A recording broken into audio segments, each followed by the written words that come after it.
역사상으로 잘 모르는 사건이에요. 이방원이 단독으로 정몽주를 죽이고 그 공으로 나중에 신뢰를 얻게 됐다 이렇게 생각하잖아요. 그런데 사실이 아닙니다. 명령한 사람이 따로 있었다라는 거죠.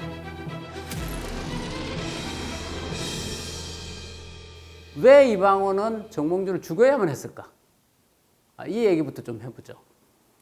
자, 중원공신 9명이 공양왕을 왕위에 올리죠. 즉위시켰어요.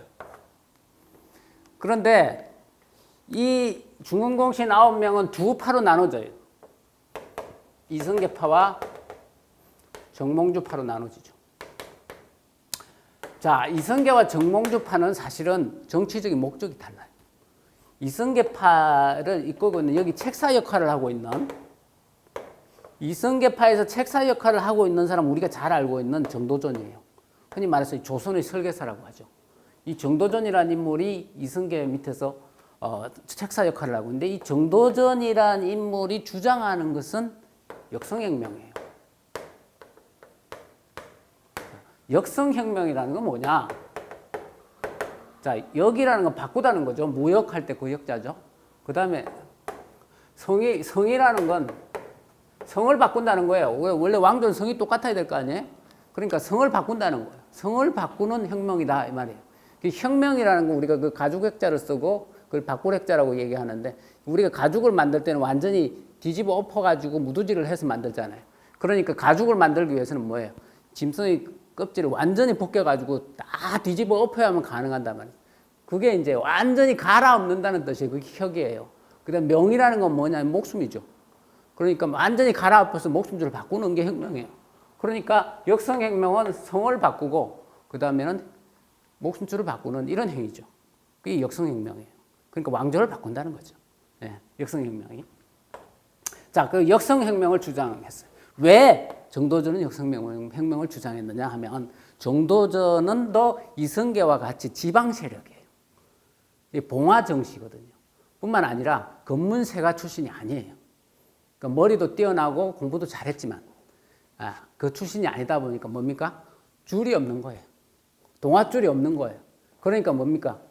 항상 좀 찬밥 신세로 지내야 하는 거죠. 그러니까 이성계하고 정도전은 처지가 비슷해요. 이성계는 전쟁 영웅이에요. 많은 전쟁에서 이겼어요.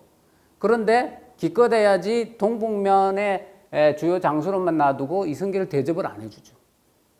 중앙 정치계에서는 이성계는 별 없는 존재예요. 이화도 해군을 해가지고 자기 스스로 일어나기 전에는 이성계는 정치적으로는 굉장히 미미한 존재에 불과했어요. 뛰어난 무장임에도 불구하고 그런 대접을 받는 가장 큰 이유는 개성의 검문세족 출신이 아니기 때문이에요. 그러니까 이 두 사람은 그게 짝짝꿍이 돼서 맞아떨어진 거예요. 그런데 정몽주는 뭡니까? 검문세족 출신이에요. 그 다음에는 이색으로부터 정통적으로 이 과정을 밟은 사람이에요. 그러니까 정몽주는 개성이라는 고려라는 이런 그 왕조를 유지하는 게 자기에게 유리하겠어요? 아니면 없애는 게 유리하겠어요? 유지하는 게 유리하죠. 그러니까 이성계 일파는 역성혁명을 주장하지만 정몽주 일파는 이 고려가 지금 현재 굉장히 상황이 복잡하게 되고 해서 조금 정치적으로 사회적으로 많이 썩었다 이거죠. 그래서 고려는 유지하면서 개혁을 하자라는 고려개혁파예요. 이 둘이 다른 거죠. 그러니까 이성계 일파는 역성혁명을 해야 하니까 결국은 왕씨인 고려 왕씨 세력을 꺾어 없애야 되는 것이고 그 다음에는 고려개혁파인 정몽주는 고려 왕씨를 유지해야만 하는 것이고 여기서는 필연적인 전쟁이 있을 수밖에 없어요. 그러니까 이성계파와 정몽주파는 이때 소위 공양왕을 세울 때는 한 몸으로 했지만 그렇지만 막상 세우고 나니까 이제는 요게 안에서 더 갈려지는 거예요. 그렇다면 이 공양왕은 누구 편일까요? 당연히 정몽주 편이죠. 그렇죠. 그러니까 당연히 정몽주 편이 될 수밖에 없는 이런 이 공양왕과 이 관계 이런 상황이 이제 벌어지고 있어요. 그러니까 둘은 이제 라이벌 관계일 수밖에 없죠. 그런데 1392년 3월 달에 우발적인 사건이 하나 터져요. 이 우발적인 사건이 뭐냐면 공양왕의 세자가 명나라를 갔다 와요. 명나라를 갔다 오고 그 다음에는 이성계가 마중을 나가요. 그래서 저기 항해도 황주라는 데에서 뭘 하냐? 사냥을 해요. 이제 세자하고 이성계하고 사냥을 한단 말이죠. 그런데 이성계는 1335년생이에요. 그럼 1392년에 이성계의 나이가 어떻게 돼요? 58세예요. 그죠? 그 당시로서는 한갑이 되던 굉장히 늙은 나이죠. 그 둘이 말을 타고 사냥을 하는데 말에서 이성계 떨어진 거예요. 근데 이 말이라는 게요, 상당히 속도가 빨라요. 시속 한 60km 돼요. 여러분, 차 타고 가다 시속 60km에서 떨어지면 어떻게 되겠어요? 엄청나게 다치죠. 이성계가 사냥을 하다가 말 달리고 가다가 말에 떨어져서 말에 밟힌 거예요. 그러니까 거의 죽을 지경에 처했죠. 그래서 이성계가 죽을 지경에 처하는 지경까지 낙마를 해가지고 그렇게 된 상황이 딱 됐어요. 정몽주가 그 소식을 들었죠. 어떻게 했느냐? 이성계 주변에 있는 이 정도전은 물론이고 그 주변에 있는 남원이라든지 윤소종이라든지 조박이라든지 뭐 이런 인물들 전부 다 유배버려버려요. 그러니까 이성계의 손발을 다 잘라버리죠. 물론 이때 정도전은 이미 유배당해 있었어요. 네. 그러니까 이성계의 손발을 완전히 잘라버린 거예요. 이거를 갖다가 딱 보고 큰일 났단 말이죠. 근데 이때에 우리가 잘 알고 있는 이방원은 어디 있었을까요? 이방원은 있었을 몰랐어요. 자, 1391년에 이방원의 친어머니 생모 한씨, 신의왕의 한씨죠. 사망해요. 이성계의 아들 중에 소위 말해서 유생이자 학문을 한 사람이 누구예요? 이방원이밖에 없어요. 이성계의 아들 중에. 그래서 이방원이가 이 한씨 묘에서 시모살이를 했어요. 3년상을. 시모살이 중에 산속에 있었어. 그러니까 몰라. 그런데 이걸 어떻게 수습해요? 누가 수습하죠? 이걸 수습한 사람 따로 있었다는 거예요. 그 사람이 바로 정몽주를 격살한 사람이에요. 자, 이때에 개성에서 이성계를 대신해 가지고 정치를 하고 있던 인물이 있었어요. 그게 바로 이성계의 두 번째 부인이죠. 두 번째 부인 강씨. 나중에 이성계의 세자가 되는 방석의 어머니 신덕왕후 강씨예요. 이 사람이 급히 이 시모살해하고 있는 이방원이에게 자기 사위 이재라는 인물이죠. 이 경순공주의 남편이에요. 그러니까 이 강씨의 딸 경순공주의 남편인 이 이재를 급히 심효살해하고 있는 이방원이한테 보내요. 큰일 났다. 빨리 와라. 지금 현재 집안 난리 났다. 이거. 아버지 지금 현재 항주에서 떨어져가지고 완전히 죽게 생겼다. 지금 네가 급히 항주로 가가지고 아버지 모셔오지 않으면 우리 집안은 끝장이다. 그렇게 해가지고 이방원이가 밤에 말 타고 달려가는 거예요. 네. 물론 자기 수하들도 데리고 달려가죠.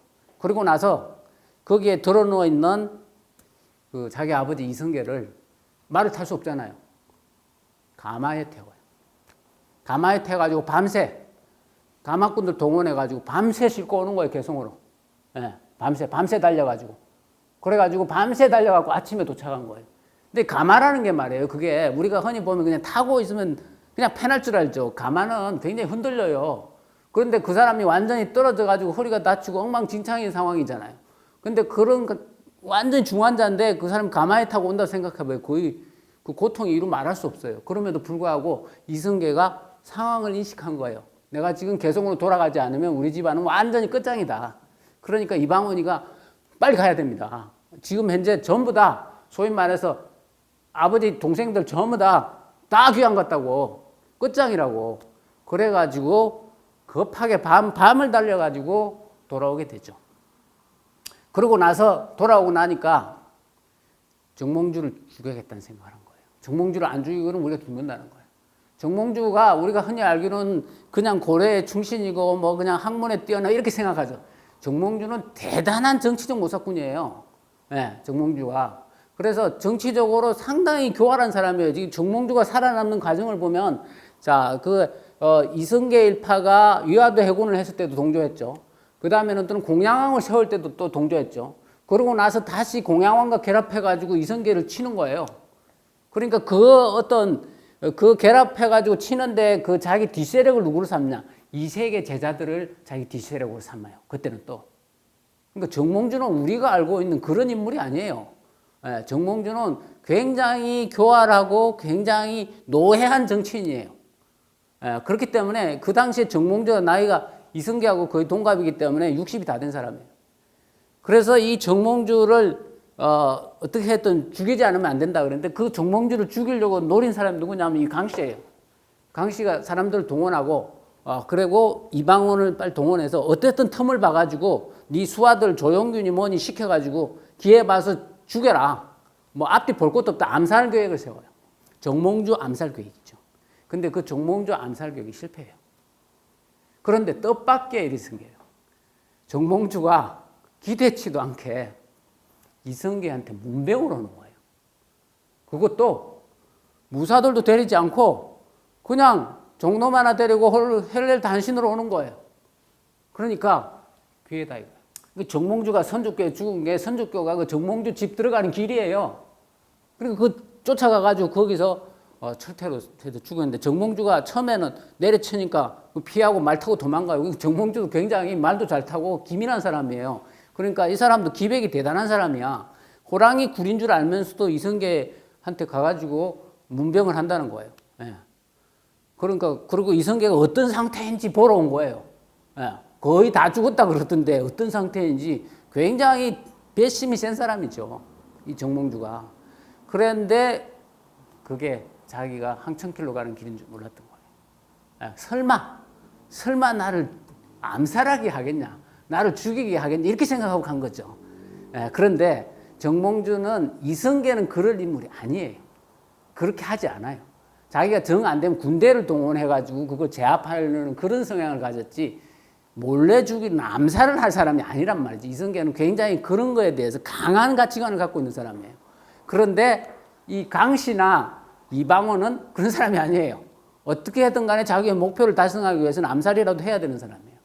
그렇게 해가지고 정몽주가 죽고 나자 이제 그때 이성계가 조금 정신이 들었어요. 그래가지고 정몽주가 죽었다고. 그러니까 정몽주하고 이성계는 어쨌든 친구 관계예요.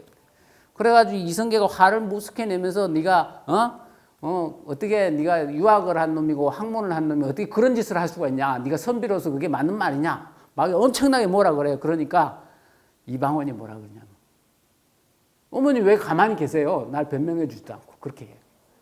그 강씨한테. 그러니까 뭐예요? 강씨가 시킨 일이니까. 그러니까 그 강씨가 아니 장군은 그렇게 대장군이라고 말하면서 그러면서 이런 문제 가지고 뭘 그렇게 벌벌 떠냐고 왜 평소처럼 행동 안 하고 이러냐고 막 뭐라 그래요. 그러니까 이성계가 꼼짝도 못하죠. 이성계의 강씨 부인이라는 사람이 사실은 이성계의 가장 최측근의 책사예요.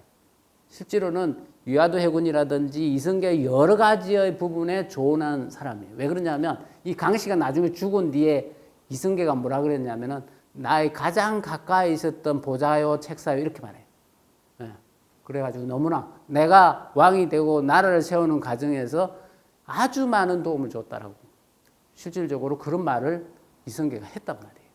그러니까 이 신덕왕후 강씨라는 사람에 대해서 우리가 사실은 그냥 왕비에 불과하고 그 다음에 이성계의 두 번째 마누라고 뭐 이런 정도만 생각하는 거지 실제로는 이 사람의 능력과 이 사람이 가지고 있던 그러한 어떤 책사적 기질을 잘 몰라서 그런 거예요. 여자기 때문에 그 시대에 잘 안 드러나서 그런지 당시의 사료들을 잘 살펴보면 이 정몽주를 객살시키라고 이방원에게 시킨 인물은 사실은 신덕왕후 강씨예요. 그래서 이방원이 가장 무서워했던 사람도 바로 이 신덕왕후 강씨였어요. 그래서 이 신덕왕후 강씨가 살아있을 때는 이방원이 꼼짝을 못했어요. 그리고 이방원이 이방석 즉 세자를 건드리지도 못했어요. 뿐만 아니고 정도전이나 남원이나 모든 인물들의 이 여자 손아귀에 있었어요.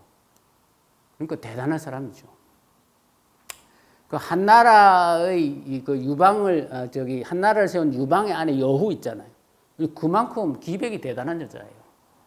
그러니까 우리가 역사적으로 이 사건이 이방원이 그 독단적인 사건으로 주로 생각하고 있지만 제가 사료를 이렇게 자세히 살펴보니까 그렇지 않다.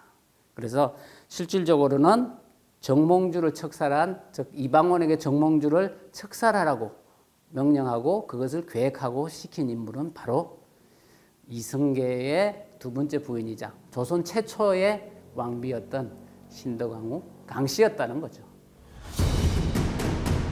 제가 조선왕실록을 냈을 때 독자들이 가장 궁금해한 게 바로 왕의 이름 또는 호칭, 자 이런 것들에 대해서 오늘 얘기 좀 할게요.